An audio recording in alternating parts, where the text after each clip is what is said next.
again, nililihis din because the ultimate man responsible for this, Admar, kahit anong sabihin ng mga tao dyan, si Bongbong Marcos talaga ang ultimately responsible for all of this. The buck stops with him.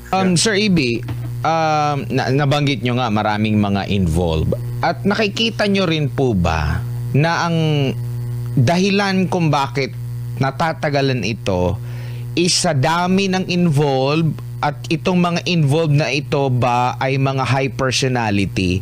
Kaya mabagal or merong ang napapansin merong mga paglilihis kaya ganito na lang yung sitwasyon. At nakikita nyo po ba na kung kukonti at hindi mga matataas na opisyal ang involved, kakayanin talaga ito kung gagamitin lang ng tama, kakayanin ba ng gobyerno sa kanyang mga kapangyarihan na mag-imbestiga lahat ng kanyang mga powers para meron agad matumbok kung sino ang salarin, Sir EB? Again, no, there is some sort of paglilihis, no? Kasi kung titingnan mo, Admar, no, Paul, at mga kababayan, no, ilang beses na bang pinangalanan si Martin Romualdez? Si Saldico pinangalanan pero ayun, nakalabas, no? Ilang beses na na-implicate ang pangalan ni Martin Romualdez, no? Pero hanggang ngayon, no, pinatawag lang siya sa ICI as a resource person, quote unquote, and was even suggesting that he be a state witness. Ano ba naman yung siya yung punot dulo ng kasakiman na ito dahil siya ang Speaker of the House in the 19th Congress. So, yun talaga dapat, no? At again, nililihis din because the ultimate man responsible for this, Admar, kahit anong sabihin ng mga tao dyan, si Bongbong Marcos talaga ang ultimately responsible for all of this. The buck stops with him. Siya yung nag-propose ng budget niya, yung National Expenditure Program. Tinrabaho ng mga kongresista. Nagpulong ang dalawang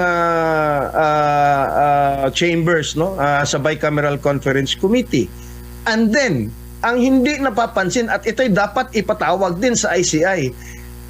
Unbeknownst to many, there is a shady office in Malacanang. Ang tawag dyan, ewan ko kung ganito pa ba rin yung pangalan dyan, ang tawag dyan is the Presidential Legislative Liaison Office, PLLO. I don't know kung ano ng pangalan dyan. Directly under the Office of the President. Sila ang nagtatrabaho, no? Ang trabaho sana nila is parang compressed version of the LEDAC, no? Yung Legislative Executive Development Advisory Council of some sort, no? Sila yung liaison niyan from the Office of the President doon sa chambers, no? Doon sa ating mga mambabatas. Kasi alam naman natin, meron talaga yung quid pro quo I scratch your back, you scratch mine. So sabihin na, okay, wag mong i-veto to, Mr. President, pero okay, susuportahan ka namin dito, hindi namin tatanggalan dyan. Yan eh. So, I doubt kung hindi alam ni Bongbong Marcos ang mga nangyayari dyan. And precisely also because first cousin niya si Martin Romualdez. So talagang nililihis, no, at pilit na pinawalang sala itong si Bongbong Marcos, Admar, at sa mga nagaganap na ito nga ngayon, the courts will be overwhelmed, no? Hindi yan, tingnan mo yung PDAF cases, 11 years, no, before magka-desisyon ang Sandigan Bayan. I think dapat meron itong special court I don't know how the mechanism would work. Kasi nga yung ICI kulang yan sa ngipin kaya nga nag-present sila na dapat it should be legislated kasi you cannot convict or conduct a thorough and in-depth investigation pag walang hindi nakaangkla sa isang batas ang mandato ng isang ahensya, in this case the ICI, Admar. So I think the courts will be overwhelmed. Dapat madaliin na nila ang pagsampa ng mga kaso. At least may nasampahan na, no? Para kumbaga to follow na yung mga and going back